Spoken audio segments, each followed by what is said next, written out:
Me da mucho gusto darles la bienvenida a esta presentación del libro Neogótico en Jalisco, donde contamos con la presencia del autor, el doctor Martín Checartazu. Bienvenido. Bien, gracias, muchas gracias. Buenas tardes. Y nos acompaña para presentarlo tanto el doctor Nacho Gómez Arriola. Bienvenido, Nacho. Hola, hola. ¿Qué tal? Bienvenido. Y también el maestro Luis Miguel Argüelles Alcalá. Bienvenido, Luis Miguel. ¿Qué tal? Buenas noches. Y nos acompaña también la directora de la ESARC, de la Escuela Superior de Arquitectura, Ángela Siqueiros, que nos dará unas palabras de bienvenida. Hola, muy buenas noches. Pues sí, es realmente un gusto para la ESARC tener esta presentación de este lindo y muy bien trabajado libro del neogótico en Jalisco. Para el ESARC siempre es un gusto apoyar la cultura arquitectónica, porque entre más conocemos, investigamos, profundizamos, también apoya a la misma conservación, al querer esos monumentos o esos patrimonios, y también obviamente apoya a que esto continúe estando presente en la memoria y en la cultura común, en la comunidad. Entonces agradecemos muchísimo a Arquitónica que Arabella nos haya invitado a colaborar en la edición de este libro, y también agradecemos infinitamente el apoyo de la Secretaría de Cultura del Gobierno del Estado de Jalisco a través de Proyecta Jalisco. Entonces, pues muy bienvenidos todos, muy bienvenidos el doctor Martín Checartazu. Muchas gracias por este trabajo tan fino, y también muchísimas gracias a Ignacio Gómez Arriola, un gran amigo y maestro, y al maestro Luis Miguel Argüelles.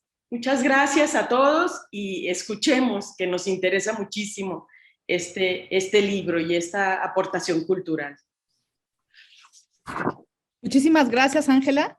Y bueno, pues para dar inicio a esta presentación, este bautizo de un libro, porque siempre el nacimiento de un libro es un día de fiesta, y presentarlo como hoy es el bautizo. Ya tendremos alguna presentación presencial, hoy va a ser virtual, porque bueno, estamos en diferentes ciudades. Entonces, para dar inicio a esta colección, a esta presentación, quiero comentar que es el segundo título de una colección que se llama Corrientes Arquitectónicas, y que intenta ser una colección de guías que ponga en valor, que podamos disfrutar, que nos hable de los rasgos y los elementos de la arquitectura de nuestro entorno para poderlo apreciar mejor, ¿no? Y este título, Neogótico en Jalisco, que es obra del doctor Martín Checa, tenemos el enorme gusto de que estén Nacho y Luis Miguel a presentarlo, y entonces voy a ceder el uso del Zoom a nuestro primer invitado presentador, que es el doctor Ignacio Gómez Arriola, al cual, para quien no lo conoce, me voy a permitir presentarlo. Ignacio Gómez Arriola es doctor en arquitectura, se ha especializado en la conservación y restauración, investigación y preservación del patrimonio cultural de la región occidente de México, y en la elaboración de expedientes de postulación y planes de manejo para las nominaciones de la lista del Patrimonio Mundial de la UNESCO. Es arquitecto perito en del INAH, es miembro del Sistema Nacional de Investigadores y miembro del Consejo Internacional de Sitios y Monumentos, ICOMOS. Es autor de varios libros sobre la conservación del patrimonio, entre ellos el Manual para la Identificación del Patrimonio Cultural Edificado. Ha obtenido en 6 ocasiones el Premio Nacional de Investigación y Conservación del Patrimonio Francisco de la Maza, auspiciado por el INAH, y en el 2019 recibió el Premio Jalisco, que es el máximo galardón que el Estado otorga a una persona por su trayectoria en el ámbito de cultura. Bienvenido, Nacho, presentador de este libro, Neogótico en Jalisco. Pero en primer lugar agradecer la invitación, y bueno, como ya lo dijo Arabella, cada que nace un libro es una fiesta, debe ser una fiesta, y más un libro físico como este. ¿Por qué?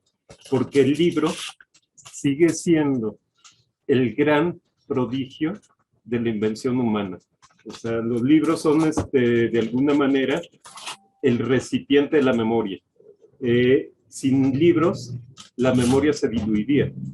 Y qué mejor que esos libros estén en un formato tangible, en un formato que no necesita baterías, que no necesita clave de acceso para Internet, sino que por el contrario es un libro que uno puede agarrar, leer, disfrutar, dejar y después volverlo a abrir y volverlo a disfrutar. Esto, digamos, en lo que se refiere al libro. A mí me encanta la posibilidad de que los libros siempre se mantengan con, por lo menos en una versión en físico, aunque pueda haber todas las versiones en formatos digitales que también son bienvenidas, pero no deja de ser un placer tocar, sentir el peso, oler, ver, o sea, apela a los sentidos. Eso en general para los libros. Y ahora, cuando un libro tiene que ver con un tema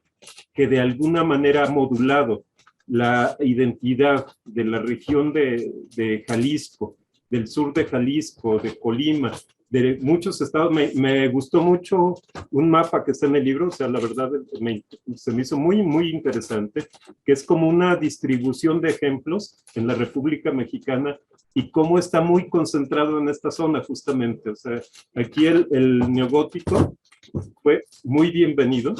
O sea, hubo algún momento en que esta corriente estilística, este revival, pues nacido entre Inglaterra y Francia, nos llega y es muy bien acogido por los maestros, por los alarifes, por las gentes que hacían la arquitectura en el siglo XIX. Entonces, también resulta muy interesante que cómo después del periodo virreinal, en el que la arquitectura pues tenía unas características en el centro muy barroca, en esta región del país muy sobria, o sea, la arquitectura barroca de esta región es bastante sobria, si la comparamos con Puebla, con Tlaxcala, con todos estos magníficos ejemplos, y cómo esa sobriedad se vio reflejada también con la llegada del neoclásico, o sea, que de alguna manera irrumpe a principios del siglo XIX, y hay un momento que también es bien interesante, digamos, a los que nos gusta el tema de la historia de la arquitectura, de cómo se va agotando este neoclásico y cómo sobrio, y cómo va pidiendo que se le peguen cosas, ¿sí? O sea, que se le adhieran expresiones de tipo plástico, y una de esas expresiones, hacia 1850 aproximadamente, que se toma con mucho fervor, es justamente este neogótico, en el que desde mi interpretación, vamos diciendo, en esa estructura neoclásica típica, se le incorpora toda esta gran variedad de formas del gótico, puestas al día, neogótico, y ese neo da como resultado algo muy interesante, muy particular, muy en ocasiones ingenuo, en ocasiones diríamos que delirante también, o sea, a veces apegado a los cánones, y muchas otras veces pues completamente fuera de cánones, y en esa versión que se me hace muy rica, que es la versión del maestro de obras, del alarife, del cantero, que hace que esto pues siga vivo. Y también es sorprendente, o sea, la verdad, esto yo creo que lo va a comentar Martín en su momento, cómo esta corriente estilística en nuestra región casi llega al siglo, ¿sí? De 1850 a casi 1950, y puede que a veces un poquito más adelante. O sea, estuvo vigente, con grandes momentos, por supuesto, pero muy rica, y generó una gran diversidad. O sea, a mí me tocó vivir una temporada en Colima, y tenía que viajar mucho al sur de Jalisco. Entonces, la verdad me resultaba muy interesante cómo todos los portales de esa zona son neogóticos. O sea, cómo fue adquirida esas formas y son transmitidas pues hacia la arquitectura. Y hay otro fenómeno que se me hace bien interesante también, cómo va transitando la arquitectura, las corrientes estilísticas, las corrientes de vanguardia en su momento, y en el tiempo y en el espacio. O sea, cómo desde la gran metrópoli, lo explica perfectamente el libro, va caminando, caminando, caminando, hasta llegar a las capitales, y de las capitales todavía sigue caminando, caminando, caminando, hasta llegar a los ranchos, a los pueblitos, a todo eso. Entonces, esta secuencia en el tiempo y en el espacio se me hace muy interesante, cómo se va expandiendo, cómo se va difuminando y cómo va adquiriendo características particulares, características propias. Un poco, si alguien hiciera un estudio a mayor profundidad, se daría cuenta que hay escuelas regionales en esto, o sea, maestros que anduvieron caminando por todos estos caminos reales, y van poniendo su arquitectura, como sucedió en el barroco también. O sea, un ejemplo bien interesante es, por ejemplo, cómo el barroco fue caminando por el camino real de tierra adentro desde la Ciudad de México hasta llegar a Santa Fe, en Nuevo México, y cómo esta corriente también va caminando y va llegando a metrópoli, capital, población, rancho, con una gran riqueza formal, con una gran riqueza pues de expresión. El libro está bastante bien articulado, trae bastante información que desde el punto de vista gráfico, desde el punto de vista de investigación, que creo que es tal vez hasta el momento el libro del neogótico en Jalisco. O sea, el que ha avanzado, el que ha profundizado más y el que ha logrado pues como tener como esa secuencia completa, y eso se me hace muy interesante. Felicito a Martín, al autor, o sea, por ese esfuerzo. Máxime que él no es aquí local, jugó como foráneo, lo cual también es bien interesante, y cómo logra realmente darnos un muy buen panorama de lo que es esta corriente estilística en esta región.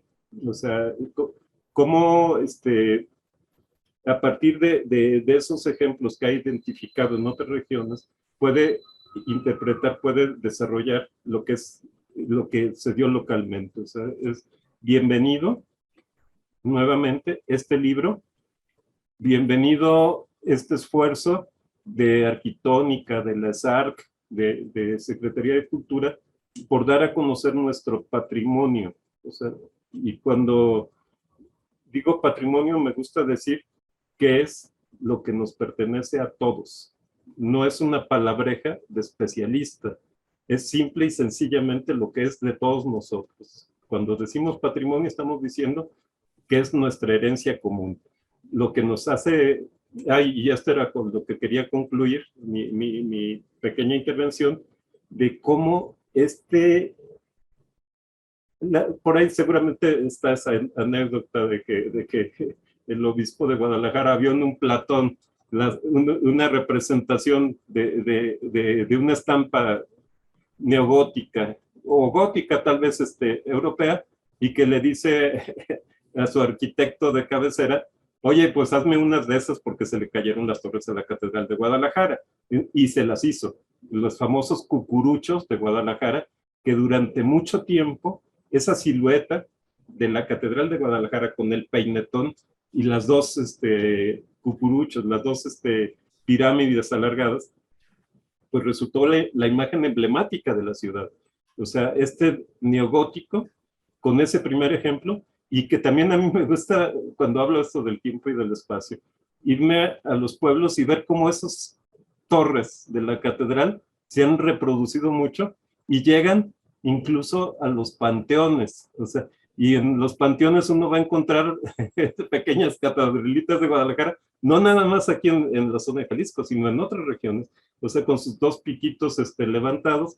Entonces, todo eso se me hace que también genera arquitectura, genera identidad, ¿sí? Y aquí, arquitectura neogótica generó identidad tapatía. O sea, es bien interesante. Bueno, hasta aquí dejaría para darle espacio a los demás. Gracias.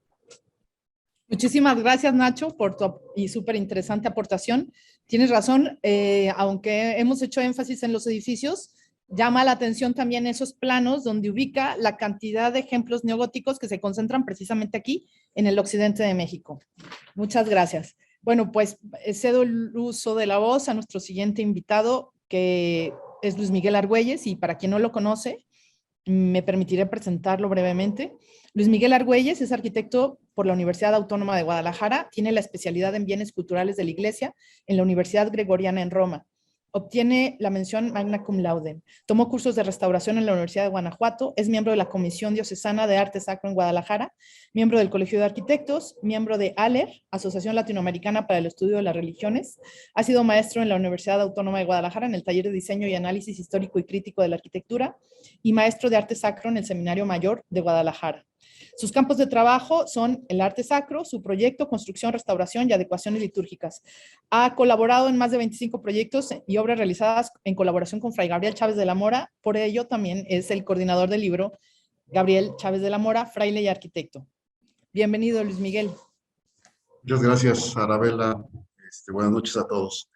Pues con el gusto de poder participar en la presentación del segundo volumen de la colección Corrientes Arquitectónicas de la editorial Tapatía Arquitónica, que en esta ocasión hace mancuerna con la ESAR, Escuela Superior de Arquitectura, así como con Proyecta y con Cultura Jalisco. En su primer publicación, esta colección estuvo dedicada a desarrollar y mostrar nuestros ejemplos de Art Deco, y ahora este nuevo volumen lo dedica al neogótico en Jalisco, con autoría del doctor Martín Checa Artazo, autor que ha venido realizando una profunda investigación sobre este movimiento decimonónico, el cual ha tenido en nuestro país frutos hasta entrado el siglo XX, contando Jalisco con emblemáticos ejemplares regionales, donde algunos de ellos, como el caso del templo parroquial dedicado a San José Obrero en Arandas, Jalisco, se sigue construyendo hasta el día de hoy con simultáneos relevos. Este trabajo se presenta como una guía básica del tema del neogótico regional, un eslabón indispensable para entender la evolución de este emblemático periodo artístico desde sus inicios, su desarrollo, florecimiento y expansión. Que como toda arquitectura, en sus ejemplos concretos, es un fiel reflejo de la mentalidad, el gusto, los materiales, la técnica y las aspiraciones de una época en un lugar determinado. El estilo neogótico viene presentado primeramente a nivel global, el cual surge como una exaltación del mundo medieval a través de un romanticismo idealizado, teniendo como punto de partida la Gran Bretaña, que llegando a su época victoriana pasa posteriormente al continente europeo, donde toma nuevos aires, en particular en Francia con el arquitecto Viollet-le-Duc, que abocándose a la restauración de edificios góticos genuinos, estudia su técnica constructiva, mas yendo más allá, va incorporando nuevos materiales, que será posteriormente una característica de este movimiento, hasta llegar a completar idealmente los edificios intervenidos, como fue el caso de la Catedral de Notre Dame de París o el caso del casco histórico de Carcassonne, reavivando así el gusto idealizado por el gótico, el cual es presentado como un hito de belleza técnica y de arquitectura.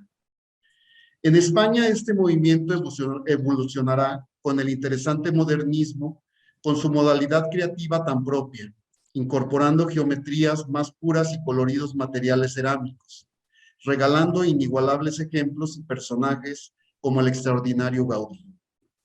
Posteriormente nos llegará a América, tanto del norte como a Latinoamérica, buscando en un primer momento una afiliación y seguimiento a los ejemplos de arquitectura europeos, muchas veces en nuestro caso como historicismos, con su catálogo de estilos con diferentes funciones o mezclado en eclecticismos muy creativos, más tratando de hilvanarnos a su trayectoria histórica.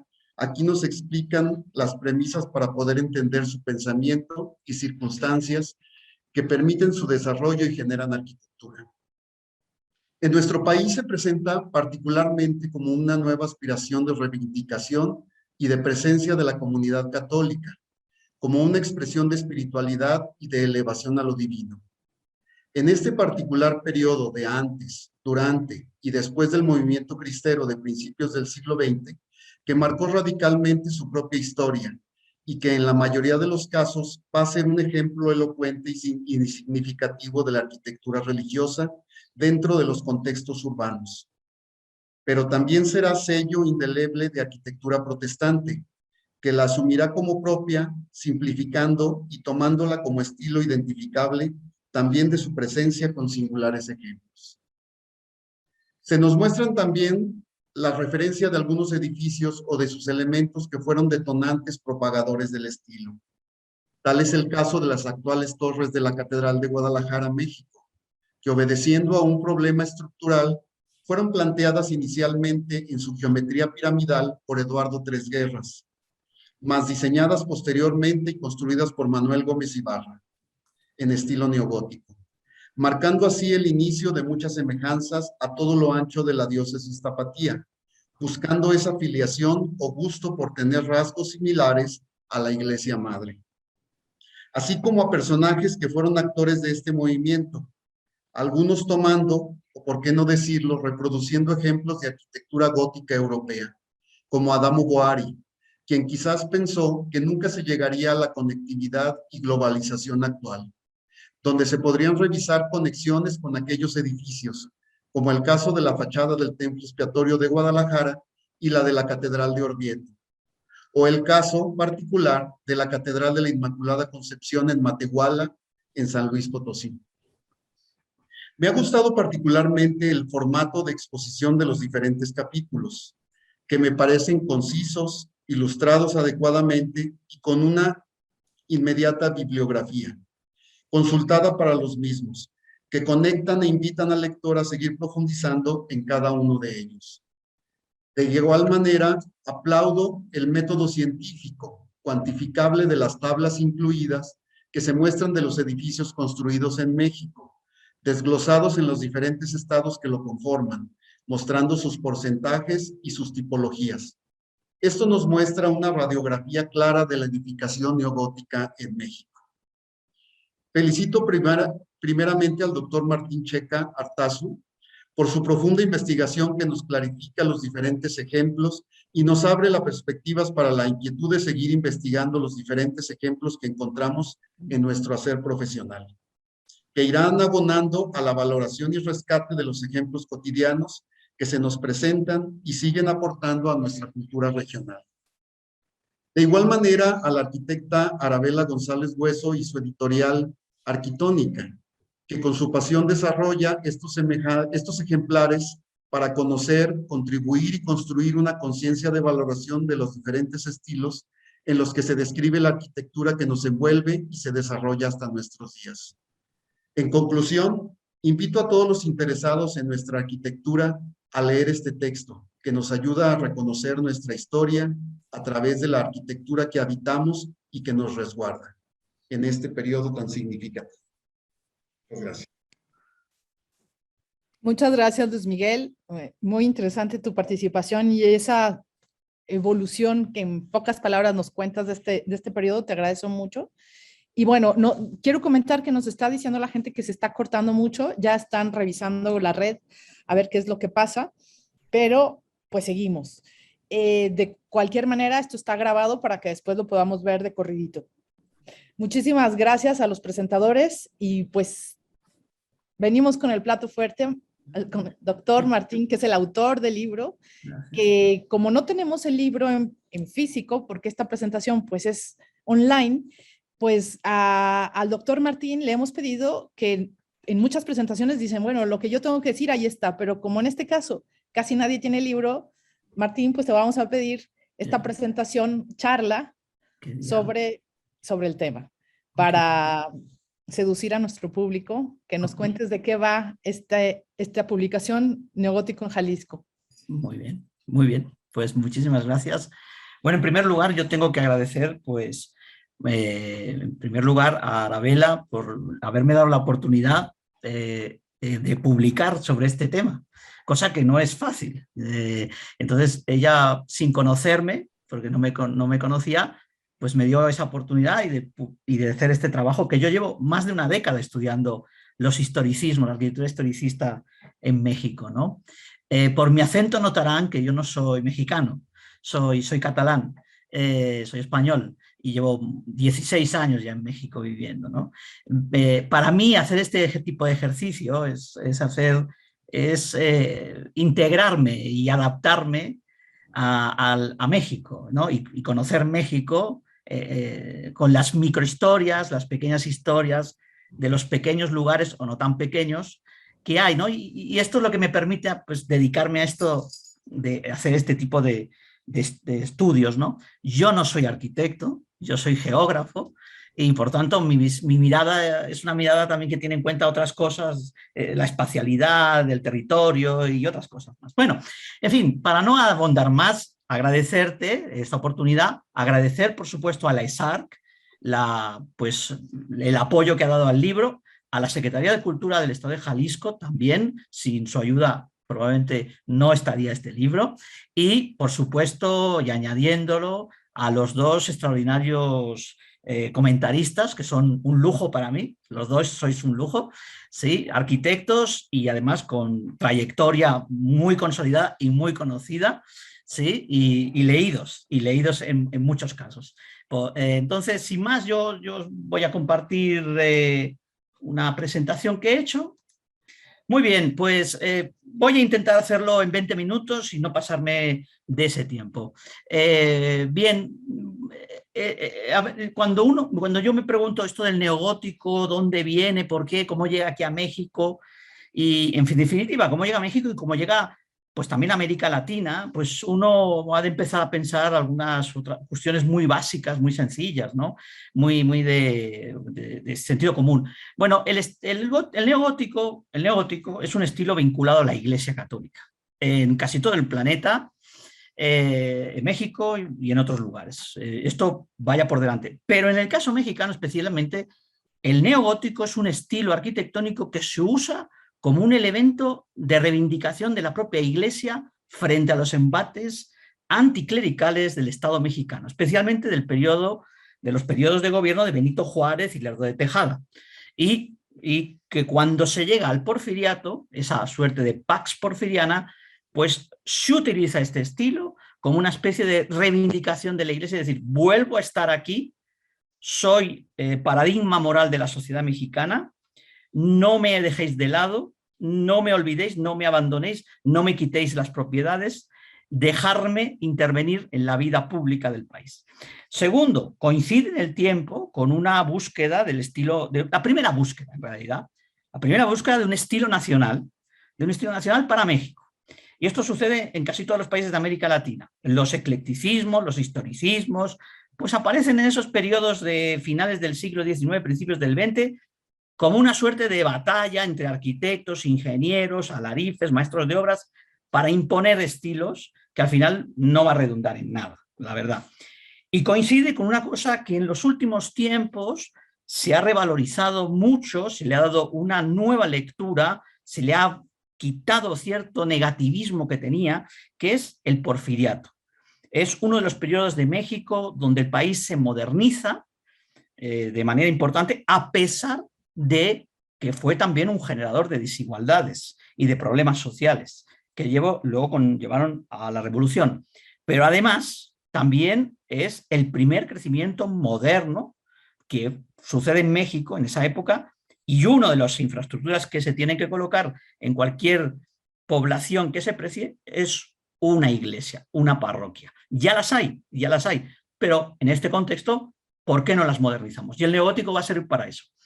Bueno, por tanto, para entender el neogótico en México, lo primero que hay que ver es que hay una querencia por el gótico medieval de muchos miembros de la Iglesia mexicana, especialmente, y eso es lo sorprendente, de obispos, de arzobispos. El de Guadalajara es un fan, ¿sí? Sería un fan del gótico, y me estoy refiriendo a Loza Pardave, el obispo Loza Pardave, pero también de sacerdotes y de religiosos y religiosas.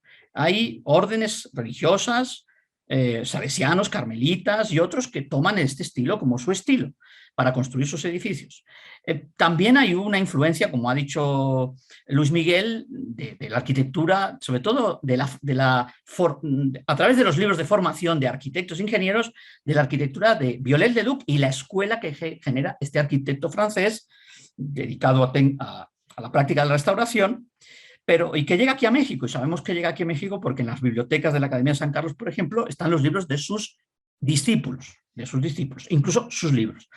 También es un momento, las influencias, una influencia de una cosa muy mexicana que también se está estudiando, también aparece estudios recientes, el romanticismo a la mexicana, que es un romanticismo ciertamente particular, muy ecléctico, donde se generan eso que se llamó o han llamado los propios generadores las Atenas. Sí, hay una Atenas en Jalapa, una Atenas en Zacatecas, una Atenas en Colima. Hay muchísimas Atenas donde se reúnen intelectuales, escritores, poetas, pintores, otros artistas, a veces algunos arquitectos, algunos ingenieros, gente que le gustan las letras, para discutir multitud de temas. Ahí se cuece también estos estilos, esta manera de pensar y esta manera de hacer arquitectura, que no hay que olvidar que para esos momentos, ahora señalaré un poco las fechas, es arquitectura moderna. Luego, hay una influencia, obviamente la hay, pero no tiene la importancia que muchas veces se piensa, que es la de que viene del mundo británico y que la vemos reflejada en las iglesias protestantes. Aquí en México, filtradísima por el mundo estadounidense, pero sería objeto de un largo debate. Aquí yo llevo, ya les digo, una década trabajando estos temas, entonces, bueno, ahora la cifra que hoy presento son 488 ejemplos. Tengo algunos más ya, pero bueno, esto es lo que presento. Y lo que he hecho es categorizar todos los ejemplos que hay en el país por varios tipos, ¿no? Construcciones nuevas, completamente neogóticas, edificios religiosos donde se añade un elemento exterior de cualquier tipo, y algún mobiliario interior, también elementos funerarios, que se añade solo una torre, edificios civiles e incluso arquitectura moderna, me estoy refiriendo a arquitectura ya de los años 60, 70, 80, siglo XXI, que toma inspiración de lo gótico o de lo neogótico, no sé muy bien ahora cuál sería de los dos. Aquí ven el pastel, ven los porcentajes. Un cuarto de eso es construcción nueva. Otro cuarto de eso es edificios civiles, es decir, hay unas élites de todo tipo, hacendados, burgueses urbanos, burgueses financieros, etcétera, etcétera, que decoran sus edificios con elementos góticos o neogóticos, arcos ojivales, arcos, ¿sí? También la muerte, los elementos funerarios. Bueno, ahí tienen un panorama de esta distribución. ¿Cuándo se construye? Bueno, esto se sabe, esto realmente ya sale referido en muchos libros de arquitectura, pero bueno, había que hacer un conteo y corroborarlo, ¿no? Pues vemos que es un estilo dominante desde 1850 hasta, que es cuando se inicia, básicamente, pero dominante en las décadas de los 80, los 90 y la primera década del siglo XX. Entonces es un estilo finisecular, un estilo del porfiriato, en el porfiriato, que se desarrolla en el porfiriato. Bueno, el mapa, un mapa nuevo, este es nuevo, es con lo último que hemos encontrado, pues ahí, como decía el doctor Gómez Arriola, pues se nota una enorme concentración de elementos, de todos estos elementos distribuidos en Jalisco, en Guanajuato, en Aguascalientes, en Michoacán, en esa parte central del país. Y luego se va diluyendo, hay otra concentración notable en la Ciudad de México, y luego se va diluyendo de alguna manera en otros lugares con elementos menores, es decir, solo son decoraciones interiores, solo son elementos exteriores, ¿no? Llama la atención también algunos edificios construidos muy tardíamente en el siglo XX que encontramos por todo el país, Otro mapa con solo la obra nueva, ese 25% que es obra nueva. Aquí se ve un poquito más claro todo y se ve que en realidad cosa nueva no se hizo mucho, ¿no? O sea, en realidad en todo el país debe haber unos 105 edificios nuevos hechos en estilo neogótico. La distribución por estados, bueno, de esos 468 elementos, pues gana Jalisco, justifica completamente por qué hemos hecho este libro.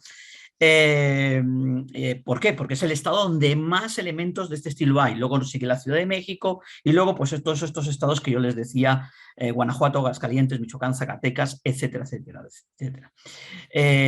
Bueno, el mapa de Jalisco. Pues aquí les presento un mapa de Jalisco con una cierta concentración en la capital, en Guadalajara. Pero ojo, no es una concentración muy notable. Hay concentraciones, por ejemplo, en el sur de Jalisco.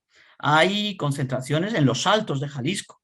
Por ejemplo, en el municipio de Encarnación de Díaz hay notables ejemplos muy interesantes. ¿Qué más? ¿Y qué más hay que tener en cuenta para estudiar esto? Este estilo o cualquier otro estilo relacionado con la Iglesia católica. Bueno, que detrás de un templo hay una advocación.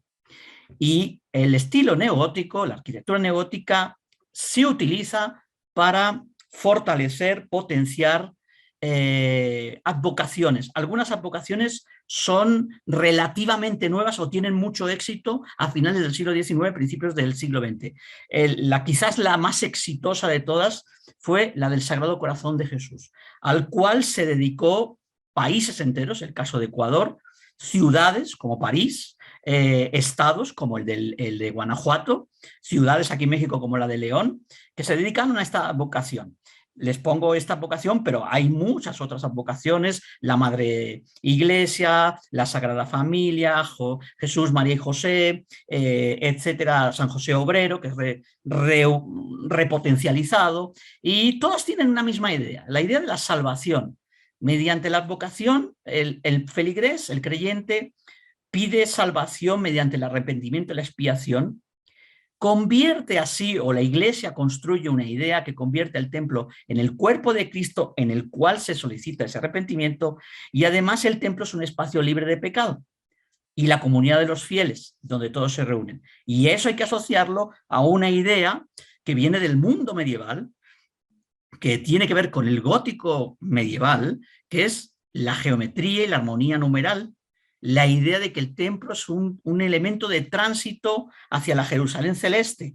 Es un lugar de intercambio entre el tránsito del hombre vivo al alma de ese ser humano. Bueno, ¿y quiénes fortalecen esta idea? Los miembros de la Iglesia Católica Mexicana, por todo el país. Aquí les pongo algunas imágenes de arzobispos de la diócesis de Guadalajara, donde hubo gente claramente vinculada a estas ideas o con estas ideas. Algo que es sumamente complejo de encontrar. El estilo, el neogótico, era un estilo ideal de la Iglesia y la Iglesia Católica lo decía. Y lo decía de una manera muy sutil, como siempre suelen hablar la Iglesia. Dice, le hablaba de arquitectura cristiana. El gótico era arquitectura cristiana, por tanto el neogótico es arquitectura cristiana. Incluso esto que les pongo, esto se escribió en 1906 en las actas del Congreso Eucarístico que se celebró en Guadalajara, y en un apartado que hablaban, donde se reunieron para hablar de liturgia, en una de las mesas de liturgia, dicen estos puntos, y fíjense el punto 107, dice el estilo modernista, el arte nuevo, no es que se está refiriendo al Art Deco, bueno, al Art Deco todavía no, pero sí a los eclecticismos, ciertos otros, el Art Nouveau, etcétera, etcétera. Dice, el arte nuevo no es conveniente se adopte en su estado actual para la arquitectura de los templos. Y dice más arriba, en el 104, pues que se impulse la arquitectura cristiana, que es lo gótico, lo neogótico, ¿no?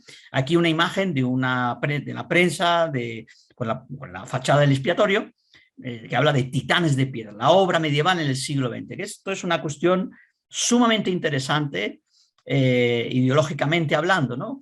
Bueno, en Jalisco, como es el lugar donde hay más ejemplos, pues también nos vamos a encontrar que es el lugar de México donde están los primeros ejemplos del país de este estilo. Concretamente, las torres de la Catedral de Guadalajara, construidas por el ingeniero Manuel Gómez Ibarra, que sabemos que era también un fan de este estilo y que sabemos que en un momento determinado de su vida, acompañado de su hija, viaja a Europa a conocer este estilo, ya habiendo construido las torres.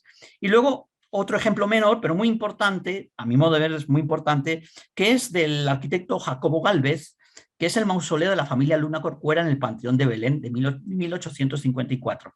Si se fijan, verán esos cucuruchos, esas pirámides en las torres, pero también en las tumbas. Son los primeros ejemplos del país. que tenemos documentados con certeza. El ejemplo de Aguascalientes no lo tenemos tan documentado con certeza y es aproximativo ese dato. Algunos ejemplos. El más llamativo, el identificador de esa expansión de este estilo, son las torres de la Catedral de Guadalajara. Como ha dicho Luis Miguel, pues es un proyecto que viene refrendado por todo un trabajo de análisis estructural, sería dicho hoy, del arquitecto Francisco Eduardo Tresguerras, que ante los problemas estructurales por sismos que tiene la catedral, pues entonces diseña o piensa una manera de construir estas torres. Y la forma para él ideal para que puedan sostener el tiempo los sismos es estos conos, estas pirámides, ¿no? Tendrá mucho éxito porque aquí les pongo dos planos que están en el archivo histórico de la diócesis de Guadalajara, de dos que nunca se construyeron. Una es el Santuario de Nuestra Señora de Guadalupe en Agualulco, de Mercado, y otro es la torre de la parroquia de Jesús María, en los Altos de Jalisco, también que toman esta misma imagen, este mismo modelo, ¿no? Modelo exitosísimo. ¿Dónde lo vemos el neogótico? En una serie de iglesias, ¿no? Una serie de parroquias. Hay grandes templos, Templo Expiatorio de Guadalajara, San José Obrero de Arandas, pero parroquias como Nuestra Señora del Rosario en Guadalajara, el Santuario a la Virgen de Guadalupe en Tonalá, en Encarnación de Díaz al Santuario a Jesús María José, tenemos varios, en Aulán de Navarro, en Degollado, incluso en una hacienda, en Los Sauces, también en Encarnación de Díaz, dedicado al Señor San José. Esto es lo primero. También lo encontramos en panteones, cementerios. Pues en varios encontramos estos elementos porque además va a coincidir este estilo con el casi agotamiento del Panteón de Belén en el caso de Guadalajara y su tránsito a otro cementerio, el cementerio de Mezquitán, y la apertura de otro cementerio en Zapopan, el Panteón de Atemajac. Entonces, es un estilo que hay elementos dentro de esos panteones, ¿no? Muy interesante en Jalisco. Yo diría casi que es propio de Jalisco y del sur de Jalisco, la arquitectura civil, pero en portales. Pero también hemos encontrado en casas, en bancos, en hospitales, ¿no? Aquí les pongo varias imágenes pues, de portales en Sayula, arriba es Tonilá, abajo es en Ojuelos, en el norte de Jalisco, el Parián, ¿no? de esa población. Aquí les pongo una imagen de Sayula y ahí se ve también una casa neogótica del doctor Félix Mora de Sayula, en esos portales también de ese mismo estilo, ¿no? O sea, hubo gente que construyó en este estilo cuando tenían posibilidades de hacerlo. Eso es una casa realmente muy grande, pues tenía 17 habitaciones. También lo encontramos en el interior de los templos, realmente con una riqueza muy importante, sobre todo en una cosa que yo quiero destacar. No voy a decir ningún nombre, pero destacar los artesanos, los artistas, los pintores, los ebanistas, los escultores, los retablistas, los canteros, que trabajan en todas estas obras. Obras que muchas veces son muy complicado conocer con detalle cuándo, cómo, quién las hizo, ¿no? Es aquello que pervive todavía de que el arte dedicado a Dios debe ser solo sabido por Dios y nada más que por la divinidad y no por el resto. Por eso es tan complicado saber los nombres. Pero ¿quiénes lo construyen todo esto? Bueno, lo construye en realidad, lo que hemos encontrado es que la mayoría de estos templos y de las adecuaciones de estos templos lo paga la feligresía, los feligreses. Hay que recordar que México, a finales del siglo XIX, principios del siglo XX, es un país eminentemente católico en un altísimo porcentaje. Se estiman porcentajes del 90 y tantos % para todo el país. Entonces, es un país de una creencia muy arraigada en el catolicismo y de una fiel creencia en las directrices que pueda marcar el párroco del pueblo, que es un personaje relevante en cualquier población, igual que el médico o el maestro. Esta feligresía es seguida muchas veces sigue a sacerdotes que tienen ciertas ideas de renovación de iglesias. Tenemos muchos casos que son los sacerdotes que quieren renovar las iglesias porque se encuentran deterioradas y entonces piden ayuda a la feligresía. Pero también encontramos algunos casos, no son los más numerosos, de órdenes religiosas, son femeninas la mayoría, que también quieren construir sus capillas, sus iglesias, sus conventos y ponerles estos elementos. Y también hay el caso de las élites económicas que construyen sus casas, hacendados, algún hacendado y sobre todo burguesía urbana, burguesía urbana. Ahí les pongo los nombres de algunos sacerdotes que han salido en esta investigación, ¿no? La construcción, pues la construcción concita, pues como se ha añadido, pues la participación de ingenieros y arquitectos, muchos de la Escuela de Ingeniería de Jalisco, de algunos arquitectos extranjeros residentes en el país. Solo hay un caso en Jalisco relacionado con el neogótico, y de maestros y obras de alarifes. Y aquí tengo que decir que sabemos muy pocos nombres, pero seguramente los nombres que no sabemos, porque hay alguna iglesia que no hemos podido saber quién la construyó o quién la planteó o proyectó, debía ser un alarife, un maestro de obras, porque como bien dice el doctor Gómez Arriola, en algunos lugares la sospecha es muy clara de que era alguien que corría esos lugares, esos pueblos, y hacía un estilo muy parecido. El caso, por ejemplo, de Encarnación de Díaz y algunos templos de Aguascalientes. Hay unos parecidos asombrosos, ¿no? Pero no sabemos quién era. Aquí algunos nombres, desde pues el primero documentado, que es Francisco Quirós de Mendoza, del cual no sabemos nada más, que hizo una obra que ahora les voy a enseñar, y luego algunos más sobradamente conocidos, algunos maestros de obras, pero también arquitectos que llegan a la contemporaneidad. El caso de, pues por ejemplo, Pedro Castellanos, Ricardo Agraz, Ignacio Díaz Morales, Julio de la Peña, el ingeniero José Luis Amezcua. Es decir, tenemos una variedad de personajes sumamente interesantes y muy enriquecedor en el sentido de conocer su obra, que muchas veces es la única que conocemos de todos ellos. Bueno, también tenemos casos, 2 casos al menos, documentados de proyectos de iglesias o parroquias o santuarios en estilo neogótico que nunca se construyeron.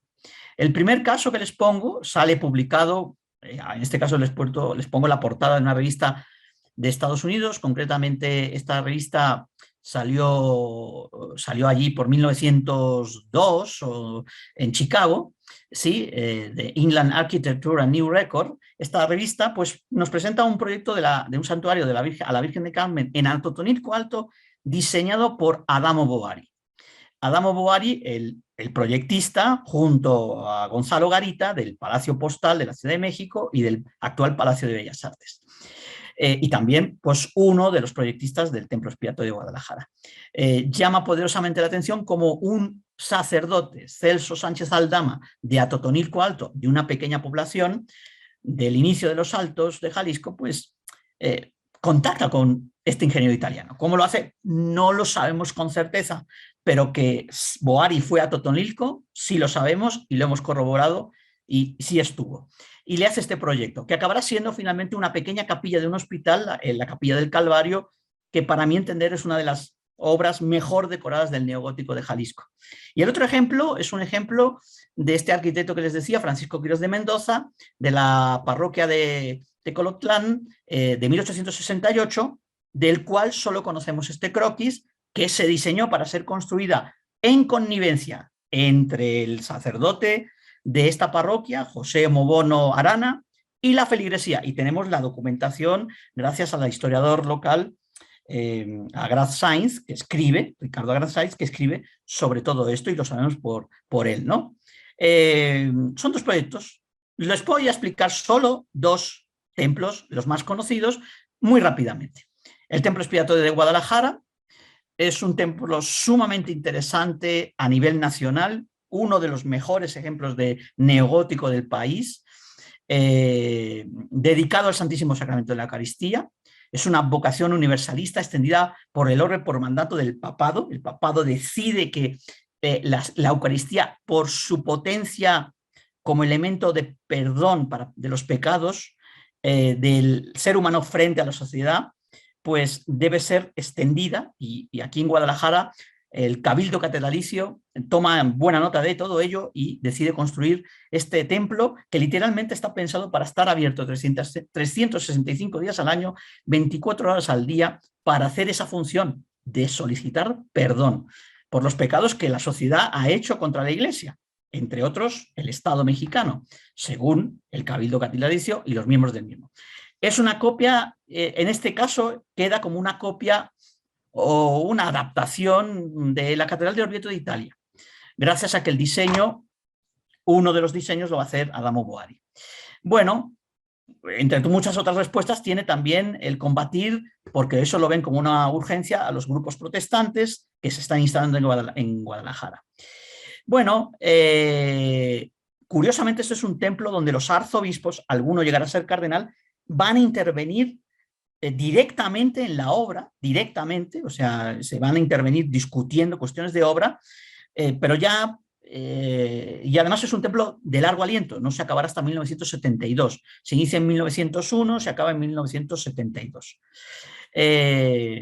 Bueno, a ver, aquí les pongo los nombres de los arquitectos, hay 3 proyectos, uno que no conocemos su detalle, que del ingeniero Manuel Pérez Gómez. Otro que sí conocemos un croquis, ahora se lo enseño, del ingeniero Salvador Collado, de Jalisco, y el constructor del puente de Arcediano, y del más conocido del arquitecto Adamo Boari. Y bueno, luego pues la obra es continuada por otros, y concretamente pues uno de los más notables es el arquitecto Ignacio Díaz Morales, que es el que la va a continuar y le va a dar su propio sello, porque Díaz Morales tiene una idea muy particular de lo que debe ser el gótico, y le da su propio sello. Bueno, es un templo de gran tamaño que busca la grandiosidad por este papel que ha de tener, de templo expiatorio de pecados, y que por tanto tiene que hacer una labor moral en la sociedad. Aquí les pongo una cosa que hemos encontrado en los archivos, y lo dejo ahí simplemente como una anécdota. En el centro, en una fotocopia muy, muy feíta de un diario antiguo, el proyecto de Collado, Salvador Collado, es lo único que conocemos, un proyecto que se parece al de Boari por las portaladas y que tiene una cúpula detrás que decían que era barroca.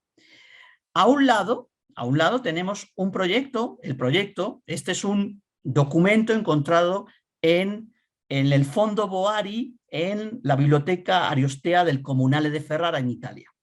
Este está firmado este de aquí, me he equivocado, este de aquí, este que encontramos en Italia, está firmado por Salvador Collado y por Adamo Boari. Y este de aquí nos lo encontramos en el fondo Ignacio Díaz Morales, en el ITESO, y solo está firmado por... A ver, que no me deja y no me lo va a enseñar. Y solo está firmado por Adamo Boari. Como el mismo plano está firmado uno en Italia por 2 y otro en México por 1, probablemente sea una copia uno del otro, hay añadidos en uno, en el otro no, no sabemos, pero la consecuencia de todo esto ha sido una suerte de olvido de Salvador Collado, que en realidad sabemos por documentos del Cabildo Catedralicio que quedó como coautor, como coproyectista de este templo. Y bueno, finalmente el templo de Nuestra Señora del Rosario o del Padre Galván en Guadalajara, dedicado a los misterios del Rosario, una iniciativa de un sacerdote que además está vinculada a fortalecer la idea o la presencia o el valor de un mártir mexicano de la Revolución, el sacerdote David Galván, muerto en 1915 por un asunto bastante truculento de violencia, hoy sería violencia de género, y que se inicia en 1924, diseñado por Pedro Castellanos Lambli. Es la única obra de Pedro Castellanos en este estilo historicista, porque Pedro Castellanos se hará sacerdote allí por los finales de los 40 y hará otro tipo de obra religiosa. Y luego es continuada por el ingeniero Ricardo Agras Sainz. Bueno, pero aquí lo interesante de este templo, que es un templo muy medieval, muy gótico, esta portalada podía estar en cualquier lugar de Europa con estos estilos, es que representa los misterios del Rosario. Toda la iglesia representa todos los misterios del Rosario, y aquí concretamente lo que vamos a encontrar en estas arquivoltas magníficas, pues son también uno de los misterios del Rosario, pero con unas características plenamente mexicanas. Y este templo, junto con algunos otros más que hay en el país, por ejemplo, la torre de la parroquia San Miguel en San Miguel de Allende, nos llevan a pensar que el neogótico en México, en Jalisco, también tuvo una enorme capacidad de adaptación a las circunstancias culturales y sociales propias. Aquí les pongo unas 5 imágenes. Arriba encontramos una persona que es el Papa Pío XII, creo recordar. En este caso vemos al obispo, al arzobispo de Guadalajara, y aquí abajo, fíjense, tenemos a un mariachi, un ángel mariachi, una china poblada, un ángel china poblana, y otro mariachi, ¿sí?, aquí con sus instrumentos. Es en los años 50 los canteros de este templo, 5 canteros, en connivencia, sabemos, con el sacerdote y con el arquitecto Castellanos, decidieron hacer un guiño a eso que entonces corría por digamos, el mass media mexicano de la época, de que Jalisco era igual a México y que México era igual a Jalisco, en esa idea de lo que era ser mexicano. Entonces hicieron este guiño y le dejaron esta portalada de este edificio. Y bueno, no sigo con esto, me quedo aquí, invitarles a que compren el libro, por supuesto, lo pueden adquirir en la web de Arquitectónica. Va a estar Arquitectónica, ahora seguramente Arabella va a hacer algún anuncio, en el stand C19, en la FIL va a estar, y bueno, pues invitados pues a comprarlo, y si hay alguna pregunta ahora, pues encantado de responderla. Por mi parte, muchísimas gracias y un gusto estar aquí.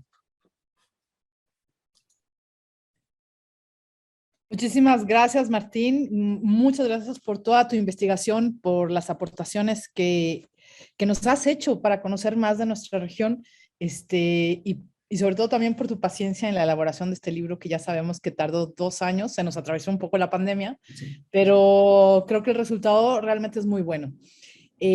No sé si va a haber preguntas del público porque ha habido problemas en la transmisión. De cualquier manera, bueno, porque lo veo ahorita en las redes que pues, se cortó y se volvió a poner, y entonces no sabemos si va a haber preguntas. Si ustedes, los otros 2 presentadores, tienen alguna observación o pregunta, también adelante. Si no, pues no me queda más que agradecerles. Pero sí, Luis Miguel, tú tenías alguna pregunta, me parece.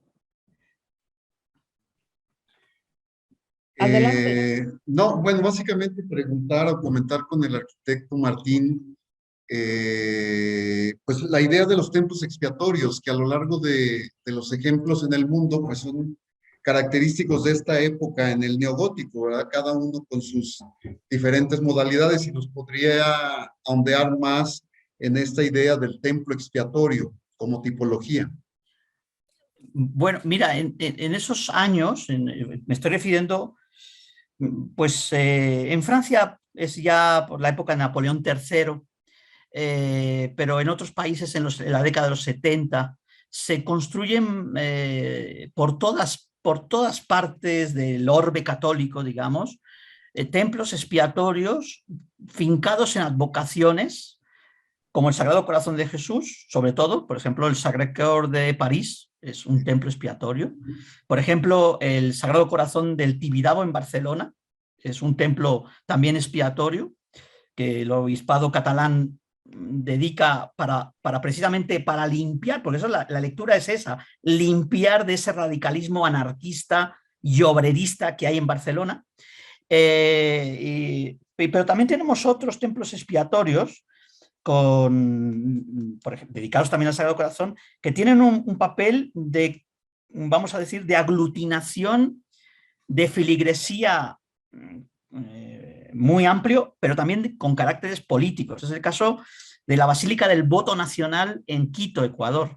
Es un enorme templo, es uno de los más grandes de América y del mundo, ese templo, y es donde se vislumbra el posicionamiento de un gobernante ecuatoriano, de un presidente ecuatoriano, que vincula todo el país o dedica todo el país, hace que la Iglesia ecuatoriana dedique todo el país al Sagrado Corazón con el ánimo de perdonar toda una serie de pecados, básicamente de los liberales, de los gobiernos liberales que han provocado N cosas según él, ¿no? Entonces, es una tipología que además luego se asocia también con, por ejemplo, milagros. sobre todo marianos, vinculados con vírgenes, Lourdes, La Salette, otras muchas más, pues también tienen ese papel en menor medida también expiatorio. Expiar es una condición que la Iglesia Católica en todas partes trata de construir, porque se ve agobiada o se ve empequeñecida o atacada o acosada por el liberalismo, el positivismo, el socialismo, el anarquismo y cualquier otra idea que de alguna manera mella su papel moral en la sociedad.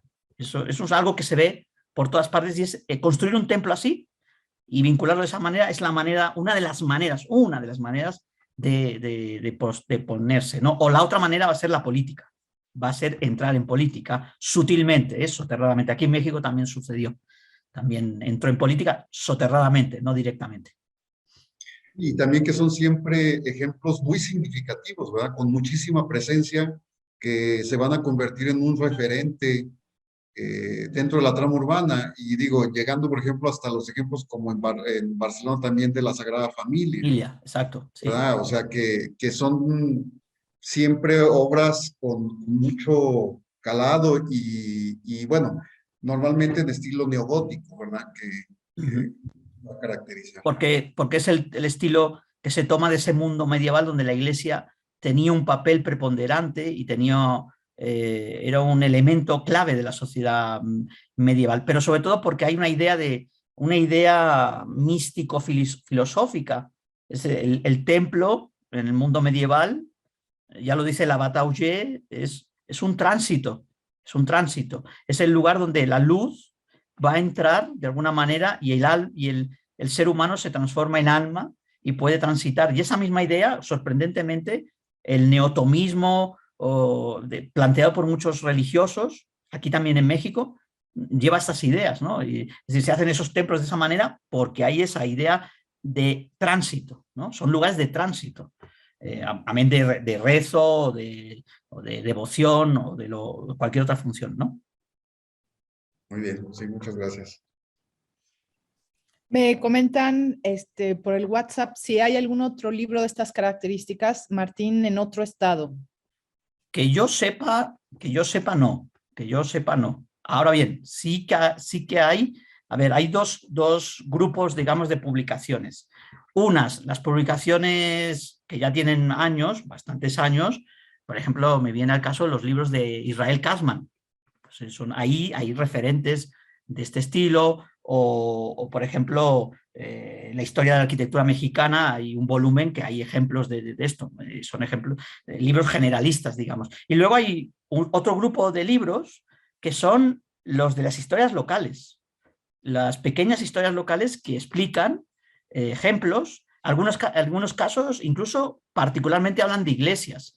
El que mostraba este ejemplo que mostraba de Tecolotlán es un librito, está en un librito contenido. En Degollado también un sacerdote ha publicado un libro específicamente de las iglesias de Degollado. O sea, hay mucha publicación, digamos, local de gran valor para este tipo de trabajos.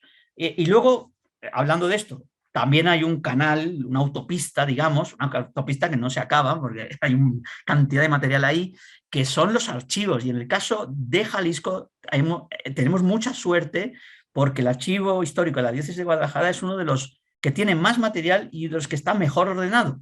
Y eso ayuda mucho a la investigación. O en otros estados sencillamente no está o no existe o no te dejan entrar. ¿Sí? Y es un poco, esas serían como las tres grandes fuentes. Y luego también yo quiero dar valor también a los cronistas locales, a los cronistas oficiales o no oficiales que hay en muchos lugares, porque saben muchas otras historias que no están en ningún documento y que te ayudan mucho a componer un panorama mucho más completo. Muchas gracias, Martín. Me está llegando un mensaje de la ESARC que tuvieron algunos problemas, fallas técnicas con el internet y que esto no se ha podido transmitir de manera continua. Entonces, que nos disculpen, por favor, pero que van a editar este video y se transmitirá posteriormente. Okay. Entonces, Bueno, si nadie más quiere comentar nada. Sí, Luis Miguel. Nacho quería preguntar. No, quería hacer un comentario. O sea, en primer lugar, creo que todas las fuentes, todos los datos que nos ofrece el libro, creo que son de mucha importancia. O sea, creo que puede sentar las bases pues, para el conocer cómo se dio el neogótico en Jalisco. Y un dato hay nada más, Martín. En Colima hay un alarife, Lucio Uribe, que tengo yo la sospecha, y creo que bastante bien fundada, de que muchos de los portales que están en Tonila, en Ciudad Guzmán, en toda esa región del sur de Jalisco, muy probablemente sean autoría de Lucio Uribe. Sí. Y además Uribe precisamente es uno de estos autores estudiado en uno de esos libros, en ese caso es un profesor de la Universidad de Colima, o también creo que es miembro del INA, ¿sí? Que ha escrito hace años escribió y lo bautizó como el neogótico tropical, ¿no? Lo que hacía Uribe. Pero allí está, en el sur está, en Colima está, y en el sur de Jalisco está Uribe, del cual sí sabemos obra de portales. El portal Ceballos es de él, en Colima, pero también está Hermenegildo Lepe, que es otro alarife, y que de este también sabemos que hace los de Sayula, y que hace una iglesia en Sayula neogótica. Entonces son como dos, y sospecho que hay un tercero también. O sea, que es como un grupo que están haciendo este tipo de arquitecturas, algunos con mucha más solvencia, caso de Uribe, ¿sí? y otros que solo conocemos 2 o 3 ejemplos, ¿no? Pero parece que hay un grupito, y es lo que tú decías, da la impresión de que por lugares, por distintas microregiones, hay alarifes o canteros o cualquier otro tipo de artesanos que actúan y que los vemos ahí en esos espacios. Aquí en Jalisco, el sur, y lo que comentaba en Encarnación de Díaz y Aguascalientes, los parecidos de las arcadas y la forma de la cantera es notable. O sea, debe ser el mismo, pero no sabemos quién es, no tenemos ni idea quién es. Qué interesante, sería como para completar con una colección. Al final las fronteras son artificiales, entonces para tener así que el scope del occidente, hacer colección Colima, colección Aguascalientes, Zacatecas, y tener toda una colección del neogótico en el país, y ya tenemos una cajita. Una cajita, sí, es para que lo pienses. Yo encantado, ¿no? Hay tela, hay tela que cortar, porque en muchos casos sí hay documentos y hay casos. Mira, aprovechando esto que comentas, una de las cosas que yo destaco siempre cuando hablo de este tema es que gracias a esto se descubren no los arquitectos o los ingenieros de título, no, sino los alarifes y los maestros de obra y los artesanos, artistas y demás. Y yo pongo 3 ejemplos, tres ejemplos básicamente, que me dejo muchos, ¿no? Por ejemplo, el primer ejemplo es Benigno Montoya, en Durango. Es un artista extraordinario. No entiendo cómo no se ha reconocido a nivel nacional este señor, ¿no? Un artista del mármol, indiscutible.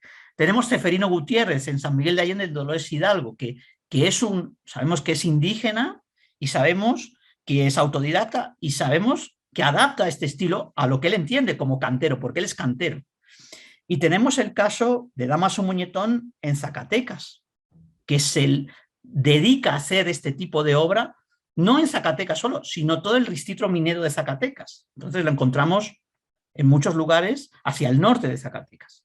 Y me dejo Refugio Reyes, y me dejo muchos más, Tiburcio Abarca en Chiapas, y hay muchos más. Es decir, pero estos personajes, junto con artistas, pintores, José María Vizcarra, por ejemplo, aquí en Jalisco, es una riqueza que está ahí oculta, y que yo creo que tiene que ser reivindicada. O sea, hemos de un poco, estos ejercicios, estos trabajos que hacemos, debe ser reivindicada para salir de esta idea de que solo los famosos, ¿no? Solo los más conocidos. Por ejemplo, hemos publicado la biografía de Adamo Boari, y estamos hartos de oír que todo lo hizo Boari. No, Boari no hizo todo, lo hizo con un ingeniero mexicano que se llamaba Gonzalo Garita, pero Gonzalo Garita está olvidado. En cambio es Boari, ¿no? Los dos lo hicieron juntos, ¿no? Y lo hicieron de una manera muy curiosa también. Se pelearon al final. Pero bueno, es este tipo de cosas que creo que sirven para reivindicar lo más propio de una región, de un pueblo, de un municipio, de un país, ¿no? Que creo que es finalmente, como decía el doctor Gómez Arriola, es el patrimonio de todos y es el patrimonio que hay que valorizar y conservar, ¿no? Así es, me parece muy destacable que en este libro además mencionas estos personajes y que queden plasmados en nuestra historia arquitectónica para que no se pierdan y que sea la puntita del iceberg para seguir investigando, que al final ese es el objetivo de estas publicaciones, ¿no? Si la ciudad es un libro, estos son el alfabeto, y esto se lo oí a Nacho una vez en una de sus clases, el saber esta corriente arquitectónica es saber leer ese alfabeto para poder leer nuestra ciudad y disfrutarla mejor. Bueno, pues realmente nos pasamos, iba a ser más breve, ya pasó 1 hora y cuarto, entonces no me queda más que agradecerles muchísimo la participación, evidentemente a ti Martín como autor, pero Gracias. también mucho a nuestros presentadores Nacho y Luis Miguel, muchas gracias por su aportación, ha sido muy valiosa. A la Escuela Superior de Arquitectura por esta transmisión, porque se aventuraron en esta coedición del libro, y desde luego la Secretaría de Cultura que nos apoyó a través de la convocatoria Proyecta para hacer esta impresión de este libro posible. Y a la gente que llegó hasta ahorita, porque a pesar de los cortes, pues a lo mejor todavía hay gente que nos está escuchando, muchas gracias por su paciencia, por haber llegado hasta este momento. Y a las personas que colaboraron en el libro también me gustaría mucho agradecer, porque el libro, el producto que tienen ustedes en sus manos, algunos, pues también es el resultado de un trabajo de diseñadores, correctores, diagramadores, fotógrafos, dibujantes, y por ello quisiera rápidamente agradecer a varios de ellos. Seguro se me va a olvidar alguno, pero especialmente a la correctora Lourdes Aciain, al diseñador Fabián Lizaola, que diagramó el libro, a Nacho Gómez, que también colaboró con algunas de las características de sus dibujos, que luego fueron adaptadas por Álvaro Torres, muchas gracias, y también a Diego del Llano, que nos hizo estos magníficos croquis, donde se ven los elementos del neogótico, y bueno, sobre todo a la gente que también a través de la página de Facebook, cuando preguntamos, no tenemos suficientes ejemplos de arquitectura doméstica neogótica, nos mandaron cantidad de fotografías del interior de Jalisco, con el cual enriquecimos muchísimo el libro. A todos ellos, ya saben, ya les mandé un mensaje que claro que les vamos a regalar un libro por su aportación, porque al final esta publicación también colaboraron, le hicimos entre todos. Entonces, no me extiendo mucho. Gracias también a la SARC, que no comenté, a Maruca de la Torre, a Ángela Siqueiros, y el apoyo técnico que nos están dando Octavio y Juan Carlos Casillas. Espero que no se me olvide nada, y pues nos despedimos. Muchísimas gracias. Si alguien de la SARC me está escuchando, pues